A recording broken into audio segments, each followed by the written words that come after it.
반갑습니다. 이투스 수학여행 차연입니다. 드디어 2024학년도 수능을 위한 강좌가 시작됐습니다.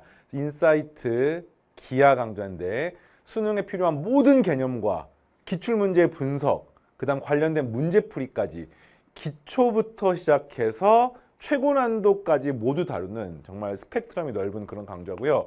특히 기하 같은 과목은 완벽하게 준비됐다거나 또는 익숙하거나 요게 수원수투에 비하면 좀 떨어지죠. 왜냐하면 수원수투는 고등학교 2학년 정규 과목인데 기하 같은 과목은 고2 때 배운 학교도 일부 있습니다만 고3 때 배운 학교도 많기 때문에 또 특히 N수생들 같은 경우는 기하가 좀 어색하게 느껴져서 새롭게 뭐 기하를 미적하다 기하를 바꾼 학생들이 있다거나 또는 기하를 고3 때 공부를 좀 제대로 안 하고 지금 다시 수능 준비하는 학생들이 많기 때문에 기하라는 과목의 특징상 수원수투하고 조금 결이 달라요. 그래서 선택 과목 기하를 선택한 학생들이 실패하지 않고 2024 수능을 준비하기 위한 간단한 그러면서 핵심을 가르는 그런 이야기를 지금부터 짤막하게 하고 본 2차 곡선부터 시작해서 첫 번째 강의는 다음 2강부터 시작하겠습니다. 알겠죠? 자, 선생님 제목을 어떻게 보시냐면 2024 기하 다 맞출 각오로 덤벼들어라. 뭐 무슨 말인지 말은 이해가 되지. 근데 이거 작년에 2023학년도 수능에서 기하 다 맞춘 학생이 없다. 그러니까 이게 말은 되게 쉬워 보이지만 사실 왜 여러분 1년 선배들이 이것들을 놓쳤고 뭐가 부족했고 사실상 본질은 이러하고를 여러분들이 알았으면 좋겠어요. 1강에서 얘기를 하겠습니다. 가채점 결과를 했었어. 물론 이제 수능 성적표가 나왔잖아요. 성적표 상에는 문항별 정답률이나 이런 것들이 공개가 안 되기 때문에 그 표준점수표를 보고 이제 대략적으로 유추할 수밖에 없거든. 근데 이제 입시기관에서 가채점 결과를 토대로 과목별 정답률, 뭐 그다음 만점자 비율 이런 것들을 예측을 하면은 실제로 통계 자료가 실제 수능하고 거의 유사합니다. 그런데 어떤 일이 벌어졌냐면은 작년에 기하 수능 2023학년도 수능에서 기하 30번을 맞춘 학생이 없더래. 물론 요거는 가채점 결과를 토대로 예상한 자료이기 때문에 혹시나 30번 맞춘 학생들은 선생님한테 질문 답변 게시판이나 개인 연락을 통해 가지고 연락하시면 선생님 문화상품권 줄게요. 이야기를 하세요. 어쨌든 30번 맞춘 학생이 아무도 없어. 그러니까 이런 거야. 내가 잘못해서 그런 것도 아니고 내가 무슨 강의를 들었거나 안 들었거나가 아니라 대한민국 전체에 아무도 없는 거야. 그래서 이런 거지. 와, 선생님 기하라는 과목이 어려운가요? 미적분은 30분 맞춘 학생이 많던데 많습니다. 미적분은 다 맞춘 학생들이 꽤 있어요. 근데 기하는 없어. 그러면 기하를 선택하는 게 불리해서 그런 건가? 기하 30번이 미적 30번보다 훨씬 더 어려워서 그런 건가? 지금이라도 미적으로 갈아타야 되는 거 아닙니까? 이런 생각을 한단 말이야. 맞니? 그런데 그렇지 않습니다. 일단 기하 30번 문좀 이따 선생님이 맛을 보여줄 텐데 풀만해요. 그러니까 쉽다는 게 아니야. 그런데 그렇다고 해서 과거 킬러 30번 수준의 문제는 아니거든요. 그래서 공부를 제대로 하면 풀 수 있는 문제야.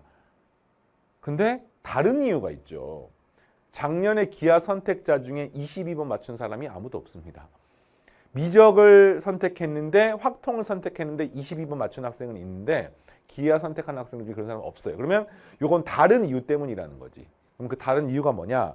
기하를 선택한 학생들의 숫자가 미적에 비해서 뭐 거의 한 뭐 10분의 1에서 뭐 이 정도밖에 안 되잖아요. 그러니까 일단 선택한 숫자가 적기 때문에 그 선택한 사람들 중에서 맞춘 사람의 비율이 더 낮은 것뿐이고 상대적으로 기하를 선택한 학생들이 미적을 선택한 학생들에 비해서 공통 과목의 평균치도 낮은 편에 속했기 때문에 작년 기준이에요. 그렇기 때문에 이런 결과가 나타난 거지. 요거를 착각해가지고 기하를 선택하면 불리하기 때문에 성적이 안 나오고 이러하고라고 생각하면 안 된다는 겁니다. 그러니까 이런 거야. 여러분이 무언가 선택을 했어요. 지금 미적을 선택할까 기하할까 하다 기하한 거잖아 지금. 그러면 여러분의 선택을 믿고 흔들리지 않게 앞으로 가도 아무 상관없다는 겁니다. 알겠습니까? 미적에서 20분 맞춘 학생이 굉장히 많아요. 그럼 미적이 쉬워서 그런 거야? 그런 것도 아니거든요. 자, 현재 최근에 수능의 트렌드가 있습니다. 공통 과목은 새롭고 낯설고 어렵게 많이 나와. 선택 과목은 과거에 나왔던 형태들의 트렌드를 그대로 따르면서 나오기 때문에 기하 같은 과목은 뭐 작년 수능 문제를 보더라도 최근 10년 동안 기하에서 출제가 되었던 문항들의 트렌드를 그대로 따라가거든요. 그러니까 여러분 제대로만 준비하면은 오히려 시간은 더 적게 걸리는 과목이 선택 과목이 될 수 있고, 그렇게 하기 위해서 이미 인사이트 강의에서 필요한 모든 내용을 싹 다 설명해 주겠습니다. 알겠죠? 선생님 믿고 따라오시고. 자, 그래서 이제 기하는 어떤 식으로 접근을 해야 되느냐. 기하 과목의 특징 중에 하나가 기하는 모든 단원이 새로워요. 기하가 총 3개의 단원으로 구성되어 있어요. 좀 이따 살펴볼 텐데 2차 곡선, 벡터, 공간도형, 공간좌표입니다. 근데 특히나 벡터는 그냥 유일하게 기하에서만 다루는 내용이에요. 또는 물리학. 기하, 벡터라는 게 사실 대학교 과정 가면 굉장히 일반적이거든요. 미적분에서도 벡터가 나오고, 뭐 물리학에서도 벡터가 나오고, 뭐 이렇게 선형대 수학에서도 벡터가 나오고, 되게 일반적인 내용이지만 고등학교 과정 기하에서만 나오기 때문에 여러분이 기하를 아니고 다른 걸 아무리 잘해봤자 무조건 새롭습니다. 마찬가지로 공간도형, 공간좌표도 굉장히 기본적인 내용이고 뭐 일반적인 내용이 많지만 실제로 3차원 도형을 다루는 게 고등 과정에서는 이 기하 과목밖에 없기 때문에 무조건 새로운 거야. 그러니까 이런 거야. 기하는 새로워요. 낯설어. 그러니까 마치 우리가 제2외국어 같은 경우에 뭐 예를 들어서 뭐 아랍어를 배우면 그 아랍어 처음에 딱 배우면은 아랍어의 알파벳 에 해당하는 뭐 그 ABCD도 모르겠잖아. 새롭기 때문에. 그러니까 초반에 어렵게 느껴지는 거야. 진입장벽이 있는 겁니다. 근데 그게 한 단계만 딱 점프업을 해서 그 어색함이 익숙함으로 바뀌면 점수는 자연스럽게 오릅니다. 여러분의 선배들 중에서 기하와 벡터라는 과목이 있었던 시절 2020학년도 수능까지군요. 기하를 태어나서 처음 공부했지만 단기간에 점수가 올라서 수능에 다 맞은 학생들이 비일비재했습니다. 그때는 이과가 필수였어요. 기하가. 그러니까 수학을 좀 한다는 학생들은 전부 다 이렇게 덤벼들어가지고 가시적인 성과를 냈는데, 지금은 이제 기하라는 과목이 미적분하고 이렇게 선택을 해야 되는 추세이기 때문에 상위권 학생들이 미적분으로 많이 가는 추세여서 실제로 기하 선택한 학생 중에서 뭐 방금 말했던 그 절박한 심정으로 최선을 다해서 가시적인 성과를 내는 사람들의 비율이 낮기 때문에 어쩌면 기회가 될 수도 있습니다. 왜냐하면 표준 점수라는 것의 산정 방식 중에 하나가 나의 그 집단에서의 상대적인 위치가 그 표준 점수에 반영이 되거든요. 그렇기 때문에 내가 조금 더 잘하면 그 표준 점수에서 유리함, 불리함이 있을 수가 있는 거죠.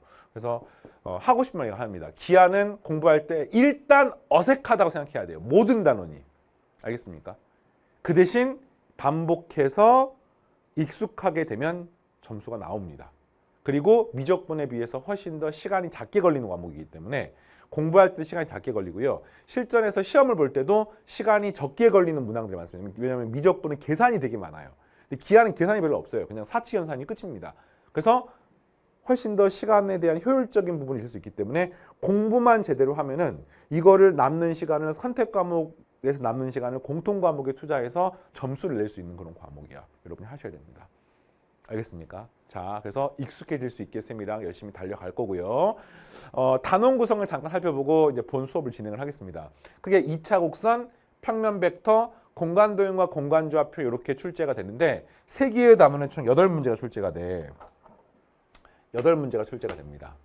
그 8문제 중에서 지금 3개의 단원이기 때문에 보통 이 3개의 단원에서 골고루 문제가 출제가 되거든요. 6월 평가 모의고사는 앞에 2단원만 나오기 때문에 뭐 4문제 출제가 되고요. 그다음에 이제 9월 평가 모의고사부터 수능까지는 이게 8문제 나오기 때문에 3문제, 2문제, 3문제.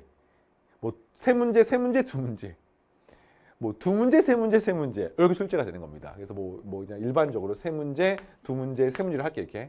이거는 뭐 알 수 없어요. 그러니까 그래서 요거는 매년 수능이나 평가 모의고사 분석하면 비슷하게 나옵니다. 모든 단원이 골고루 출제가 되고 이렇게 3문제 단원별로 3문제는 2문제 출제가 됩니다.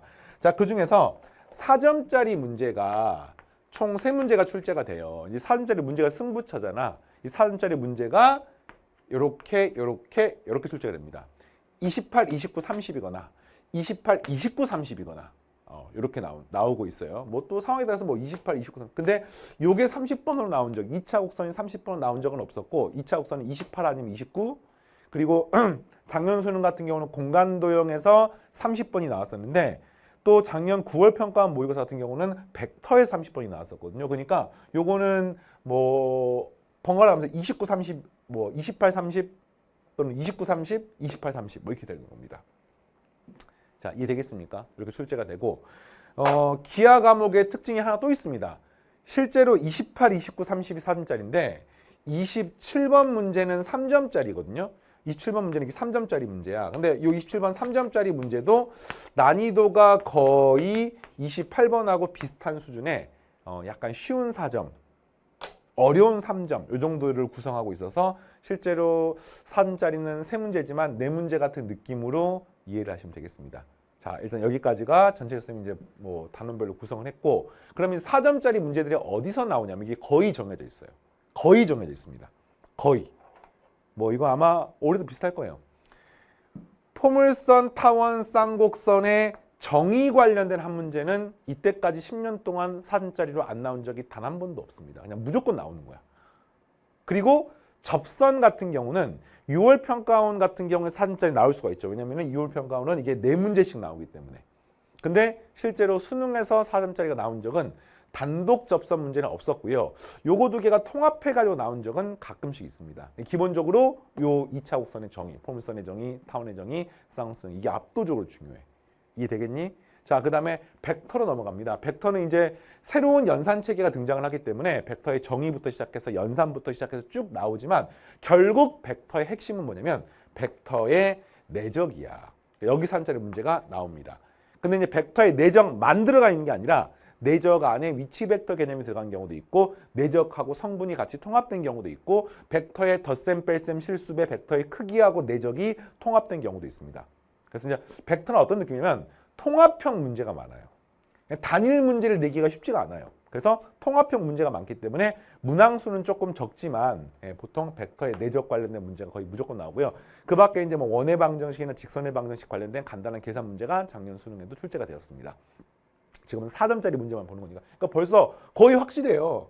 포물선 타원, 포물선 타원 상선의 정의, 벡터의 내적 관련된 통합형 문제, 28, 29, 30 중에 2문제 설명한 겁니다.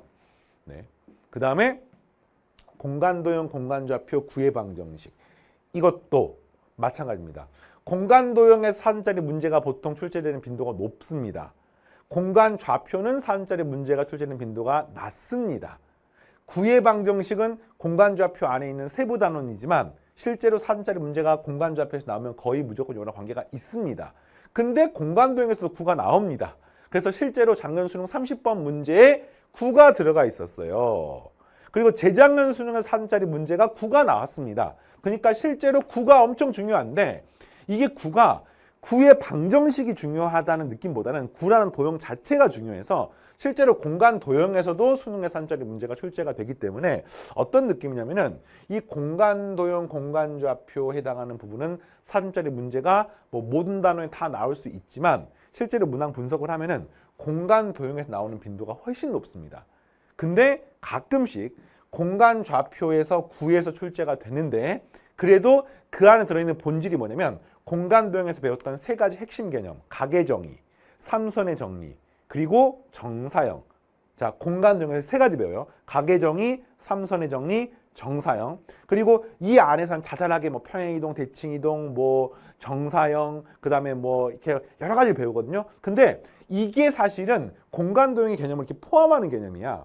그래서 실제로 공간좌표에 4점짜리 문제가 나온다고 하더라도 공간 도형에서 말했던 핵심 개념이 포함이 돼 있어서 뭐가 더 중요하냐 물어보면 쌤은 살포시 겸손한 마음으로 조심스럽게 공간 도형이 더 중요하다고 생각합니다. 그러나 문제가 나오는 형태는 좌표계를 활용해서 또는 도형의 방정식을 활용해서 나올 수도 있죠.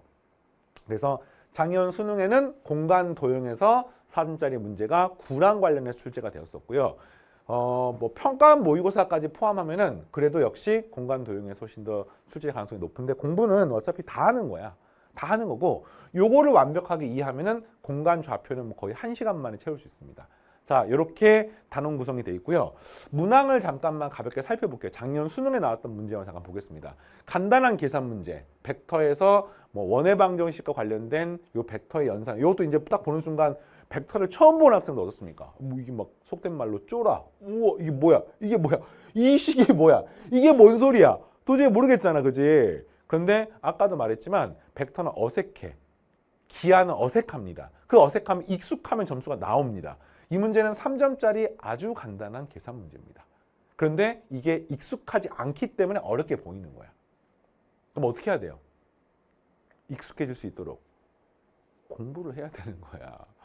바로 하는 겁니다. 알겠죠? 멈추지 말고 계속 하는 거예요. 자, 그 다음에 공간도형 관련된 3점짜리 계산 문제도 작년에 출제됐었는데, 보통 이제 공간도형 문제가 이렇게 길고 복잡하게 그림과 함께 나오면은 학생들이 3점짜리지만 굉장히 쉽다고 느끼지는 못해요.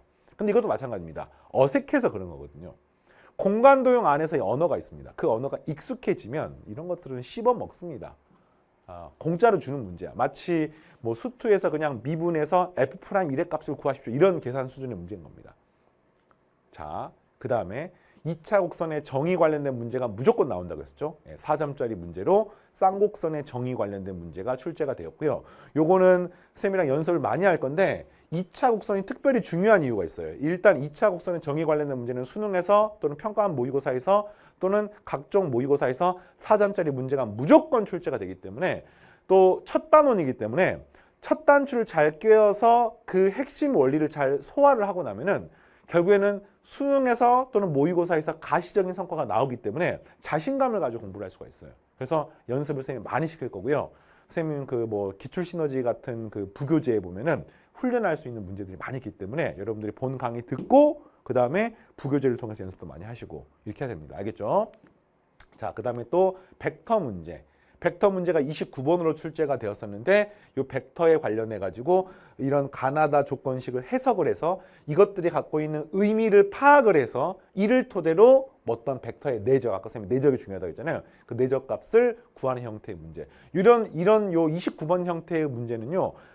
출제되는 구조가 거의 똑같은 형태로 10년 넘게 출제가 됐습니다. 그러니까 요거는 훈련을 많이 하셔야 돼요. 당연히 도형은 새롭게 나옵니다. 지금 이거는 사다리꼴 나왔잖아요. 근데 이 도형은 새롭게 나와. 근데 이것들을 해석하는 툴들, 이게 벡터에 이렇게 나눠 갖고 구하고 내적이 얼마가 되고 각이 얼마가 되고 이런 것들의 해석은요 비슷한 형태들이 많기 때문에 공부하면 맞출 수 있습니다. 공부하면 맞출 수 있어요. 마지막 대망의 30번 문제입니다. 도형을 보니까 구 안에 삼연체가 이렇게 포함이 돼 있죠. 포함이 돼 있어가지고 이를 토대로 점점점 구해서 정사형의 넓이를 구하는 문제입니다. 아까 말했지만 2차 공간도형에서 세 가지 핵심 이론이 있어요. 각의 정의, 삼선의 정의, 정사형. 정사형의 넓이인 겁니다.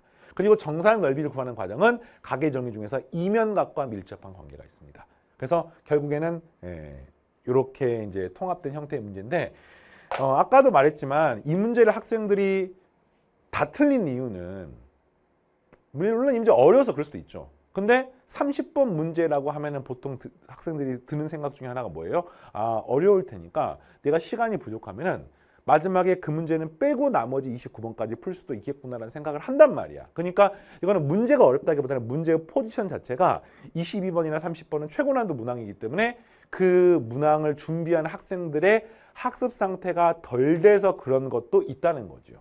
나중에 선생님 본 강의할 때 이거 풀어줄 테니까 생각보다 이거는 풀만 하거든요.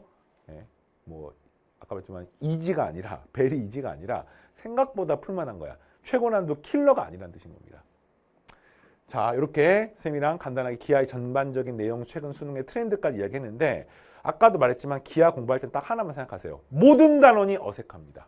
모든 단원이 새롭습니다. 그래서 그 어색하고 새로운 거를 보는 순간 초반에 이해가 잘 안 되는 것은 당연할 수도 있어요. 물론 쌤이 강의를 잘 하시기 때문에 이해가 바로 팍팍팍 될 거라고 생각합니다만, 그 어색함이 익숙해지기만 하면은 점수가 나오기 때문에 그것을 익숙해지기 위해서 여러분들이 쌤과 함께 달려가는 겁니다. 알겠습니까? 자, 쌤은 다음 시간 2강에서 여러분들 만나겠습니다. 마치겠습니다.